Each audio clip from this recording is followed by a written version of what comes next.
नमस्कार, मैं दीपक शर्मा और मेरे यूट्यूब मंच पर आपका स्वागत। दोस्तों, सारे देश की निगाह अब इस वक्त दिल्ली के चुनाव पर आकर टिक गई है, जहां 5 फरवरी को वोटिंग है। यानी बुधवार 5 फरवरी की देर शाम तक दिल्ली का चुनाव लॉक हो जाएगा।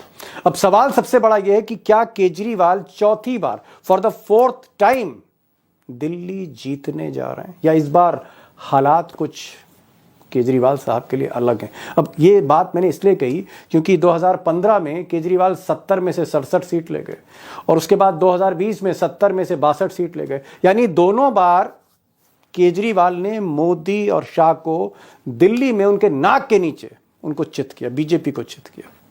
लेकिन क्या इस बार स्थितियां कुछ अलग हैं? क्या इस बार अमित शाह का जो सिस्टम है वो केजरीवाल को चारों तरफ से घेर रहा है?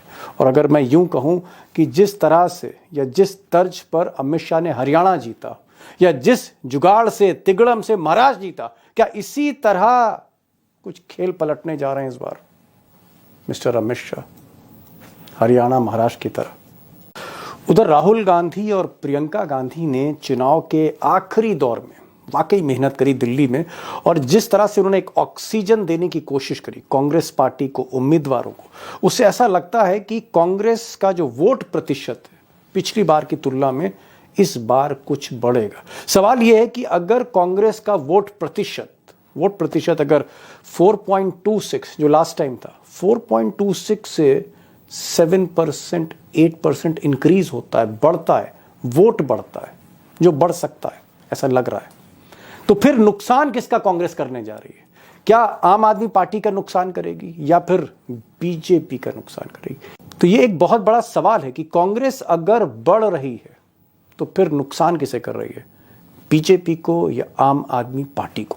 अब इस वीडियो में आज मैं बहुत सी जानकारियां आपको देने जा रहा हूं। मेरा सिर्फ एक गुजारिश है, एक एक पॉइंट गौर से सुनिएगा। अब दोस्तों, 5 फरवरी को वोटिंग है और 8 फरवरी को मशीनें खुल रही हैं। मशीनें खुलेंगी तो कौन जीतेगा? केजरीवाल जीतेंगे, या फिर अमित शाह का सिस्टम जीतेगा, या कुछ और हो सकता है, या हंग असेंबली हो जाए। उस पर मैं बाद में आऊँगा, लेकिन 4-5 फैक्टर्स हैं दोस्तों, 4-5 बड़े फैक्टर्स हैं जिसके इर्द गिर्द ये सारा इलेक्शन, उसका सारा ताना बाना इन 4-5 फैक्टर्स पर ही आकर रुक गया। यानी ये 4-5 पॉइंट्स हैं जो तय करने जा रहे हैं Who will win Delhi। और उसमें पॉइंट नंबर जो 1 है वो ये है कि दिल्ली में आज भी चाहे आप बीजेपी का अगर इंटरनल सर्वे देखें या आम आदमी पार्टी का इंटरनल सर्वे, 33 से ज्यादा सीटें ऐसी हैं, बल्कि यूं कहूं 33 से 35 सीटें, 33 to 35 सीट्स 70 में ऐसी सीटें हैं जहां कांटे की टक्कर है, आप कह सकते हैं अनडिसाइडेड। और इसीलिए मैंने आपसे कहा कि ये जो चुनाव है ये 2015 जैसा नहीं जहां लैंडस्लाइड विक्ट्री मिली थी केजरीवाल को, ये 2020 जैसा भी चुनाव नहीं है जहां पर आप कह सकते हैं केजरीवाल ने एक तरफा जीत हासिल करी। ये चुनाव इसलिए अलग है क्योंकि इस बार कांटे की टक्कर है, इस बार फाइट है, वाकई फाइट है। हो सकता है कि ये जो कांटे की टक्कर है इसके पीछे खेल हो, लेकिन कांटे की टक्कर है। तो पहला जो मेरा पॉइंट है वो ये है कि 33 से 35 सीटें अनडिसाइडेड है, कोई भी जीत सकता है, और इसीलिए गेम खुलता है। हालांकि केजरीवाल 24-25 सीटें ऐसी हैं जो उनके लोगों का कहना है कि वो ऑलमोस्ट जीत चुके हैं।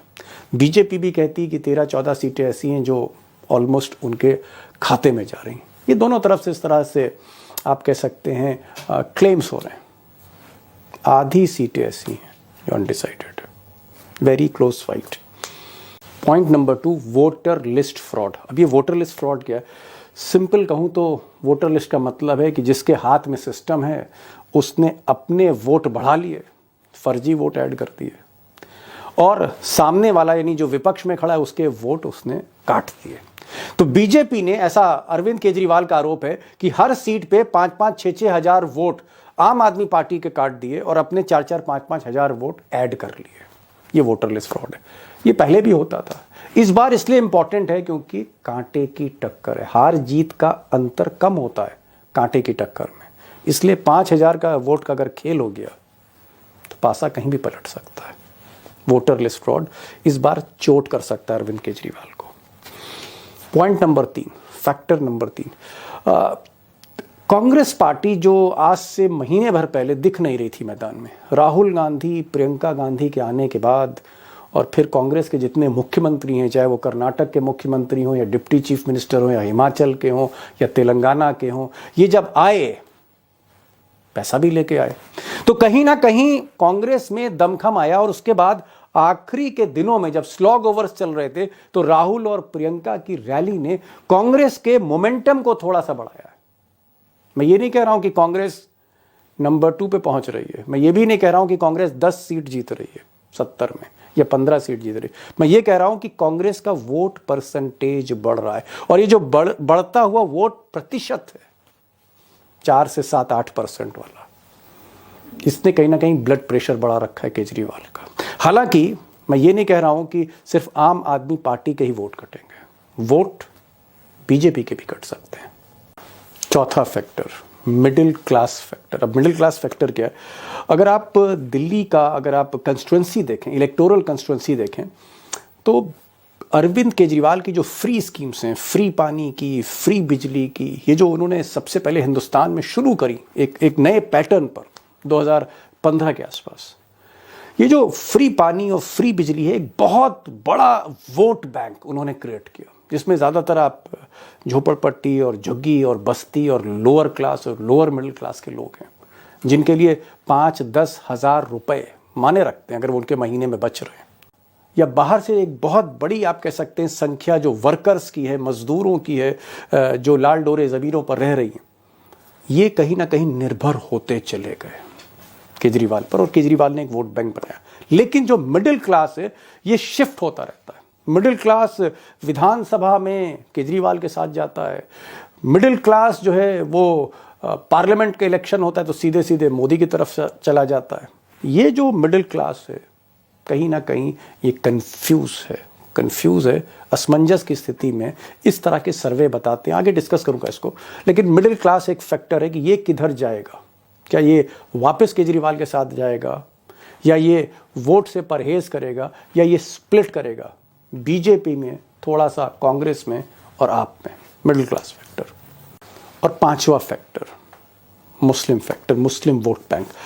अब दिल्ली में मैंने आपको पहले भी अपने वीडियोस में बताया है कि तकरीबन 8-9 सीट ऐसी हैं जहां मुस्लिम डिसाइसिव है। एक ओखला वाला एरिया जो आप कह सकते हैं जामिया यूनिवर्सिटी से लेकर और नोएडा तक का है, टच करता है।